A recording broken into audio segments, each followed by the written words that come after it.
Je voudrais remercier le comité de la CMCC pour leur invitation. Et pour continuer sur les présentations qui ont été faites, donc j'ai été sollicitée pour faire un bref aperçu de l'engagement de notre pays dans cette démarche de Green Hospital. Donc je pense qu'il n'est plus à discuter l'effet du changement climatique sur la santé par rapport à l'apparition de plusieurs pathologies, notamment sur le domaine des infections. Donc à titre d'exemple, à Marrakech, nous avons des moustiques pendant toute l'année, même en janvier, même en février. C'était d'ailleurs le thème de la COP27 qui a bien insisté sur la santé et qui doit être au centre des négociations sur le changement climatique. Parmi les photos publiées par l'Organisme mondial de la santé, des petites affiches pour guider les gens sur les différentes stratégies à réaliser pour s'engager et pour défendre, s'intégrer dans le développement durable. Alors, le développement durable est une volonté de notre pays qui a été discutée il y a déjà plusieurs années. D'ailleurs, la preuve, c'est que tous les domaines, notamment de l'industrie et autres, se sont engagés. Et notre ministère de la tutelle a intégré donc cette démarche par, entre autres, la rédaction d'un guide sur la promotion des bonnes pratiques pour la protection de la santé. Sur ce guide, donc, il fait le focus sur la sobriété énergétique, l'utilisation des énergies renouvelables, l'efficacité énergétique, l'adaptation du bâti au changement climatique, les aménagements d'espaces verts. Donc, parmi les choses sur lesquelles ce guide a insisté, c'est la mise en place d'une architecture bioclimatique. Et donc, à ce niveau-là, plusieurs conseils ont été prodigués par rapport à la mise en place d'une architecture, la réalisation des plans, par exemple par rapport à l'orientation des bâtiments de façon à gérer l'exposition au soleil, l'utilisation de certains matériaux, puisqu'il a été bien rapporté que les matériaux de construction ont un niveau énergétique d'énergie grise et qu'il est important de savoir gérer ces types de matériaux de façon à minimiser les échanges, les dégagements de carbone au moment des constructions.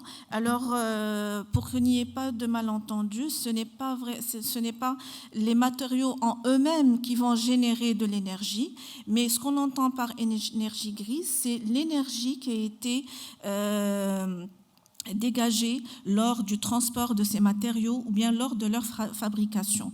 À titre d'exemple, il a été proposé que il a été étudié et donc il y a des chiffres qui sont notamment donnés, tels que l'utilisation du plâtre qui a une valeur énergétique grise de 750 kW par mètre carré de construction. Et en alternative, ce qui est proposé, c'est d'utiliser par exemple de l'argile. Bien sûr, la construction des maisons de santé, des hôpitaux, donc nécessite des choix adaptés à ce genre d'institutions, justement pour éviter tout ce qui est infection ou autre. Des recommandations ont été aussi émises par rapport au quotidien, notamment par rapport au choix des systèmes de chauffage, de climatisation et de plomberie, toujours dans le but de rationaliser la consommation d'énergie. Et ainsi, donc, toutes ces recommandations ont été émises. Et à ce propos, 3 CHU sont encore de construction et qui suivent ces directives, notamment le CHU de Tanger qui a ouvert il y a longtemps. Donc, ce sont des anciennes diapositives du ministère, donc c'est pour ça que c'est mis que c'est encore au passé. Le CHU d'Agadir, donc, qui est en cours d'expansion mais qui est opérationnel, et le centre de l'Ayoun. Alors, bien entendu, la mise à niveau des maisons des centres de santé qui sont déjà existants nécessite des investissements parallèles.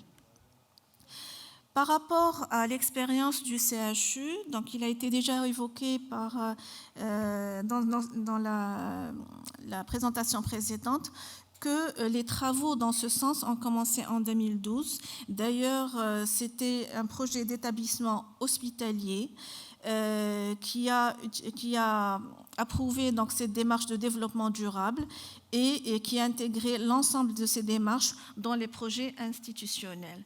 Donc c'est un travail qui est né en 2012 et qui a nécessité la mise en place de discussions et avec le ministère de tutelle et autres. Et c'est en 2014 que les premières ébauches de ce travail ont été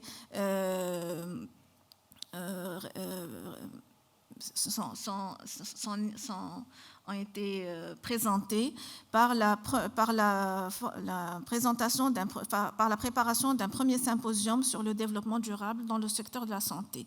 Alors, s'en est suivi d'autres réunions scientifiques en 2015 et en 2016 lors des différentes COP organisées, notamment la COP 22 qui a été organisée en 2016. Alors, suite à ces travaux et à l'implication du CHU, donc le CHU de Marrakech a été le premier membre marocain du réseau international Global Green and Healthy Hospitals.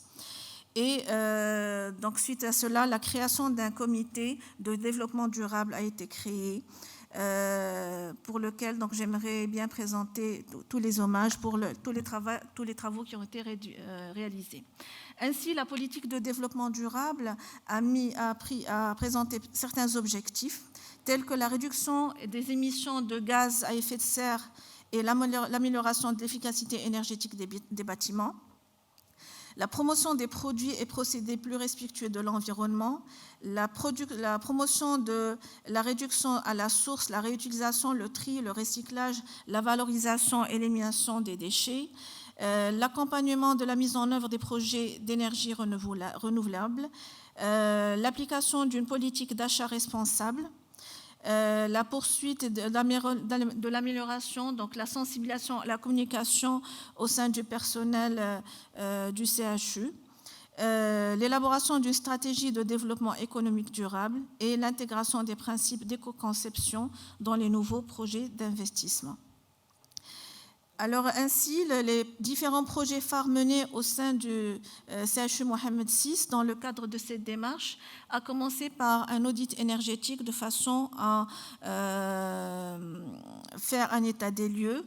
Alors, suite à cela, un bilan annuel a permis de donner une idée de la consommation énergétique qui était de l'ordre de 10 000 mégawatts-heure avec une émission de CO2 de l'ordre de 25 000 tonnes.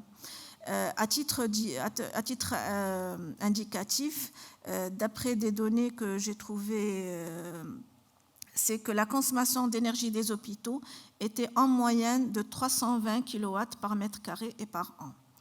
Le second volet, c'était la sensibilisation auprès du personnel qui a été faite par des journées portes ouvertes, par la formation d'affiches et par des petites réunions, puisque bien sûr, tout processus ne peut réussir que si l'ensemble des prestataires et des professionnels sont convaincus et sont partants. Le troisième point, c'était le suivi et la supervision de la consommation d'électricité, de l'eau et de l'ensemble des formations. Et cette réalisation a été faite suite à l'acquisition de logiciels qui a permis de piloter en temps réel les différentes consommations au niveau des différents sites. Un point particulier a été donné à l'éclairage extérieur du soleil. Et la facilité a été faite suite au fait que Marrakech est une ville qui est très éclairée, donc qui a en moyenne 2400 heures d'ensoleillement par année. Donc vous avez une image du parking au niveau duquel environ 35 dispositifs d'énergie solaire ont été placés au début de façon à garantir une autonomie d'éclairage et diminuer la consommation d'énergie d'électricité. Le 5e volet s'est intéressé à l'irrigation des jardins de l'hôpital pour éviter d'utiliser de l'énergie de l'énergie fossile. Et donc, les différentes installations solaires ont permis de réaliser cette irrigation et le projet a démarré au niveau de l'hôpital psychiatrique. L'engagement du CHU a été de réduire la consommation, la libération de carbone d'un minimum de 2% chaque année, en s'intéressant et en appuyant la réduction des émissions directes. Ceci a été possible par la mise en place de capteurs solaires sur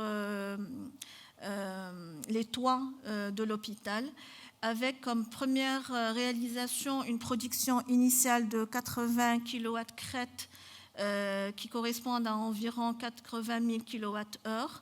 Et l'objectif était de dépasser les 200 kWh en 2016 et augmenter donc, la production autochtone progressivement. La réduction des émissions indirectes était aussi un objectif pour atteindre cette diminution de 2%. Et parmi donc, les points sur lesquels cet axe, c'est la bonne gestion de l'approvisionnement en dispositifs médicaux, la bonne attention aux installations techniques, le bon choix des matériaux de construction des fournitures, la gestion des déchets. Alors pour la gestion des déchets, donc, le traitement des déchets se faisait au sein de l'hôpital par un processus de décontamination et de broyage.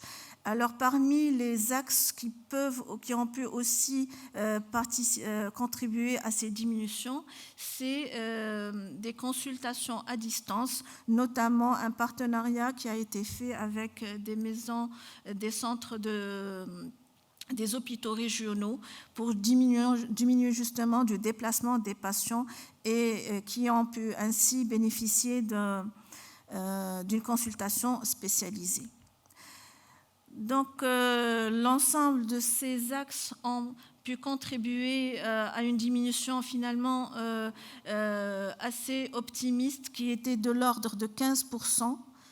Et suite à ces différents travaux, donc le CHU Mohamed VI a été primé et a reçu plusieurs médailles pour sa bonne implication. Et donc c'est l'occasion de rendre hommage à l'initiateur de ce projet qui est le professeur Halif, mais aussi à l'ensemble des directeurs qui ont suivi et à l'ensemble des personnes qui ont participé et qui ont mené à bien ce projet qui est un projet donc, du futur et un projet de la vie. Voilà, je vous remercie.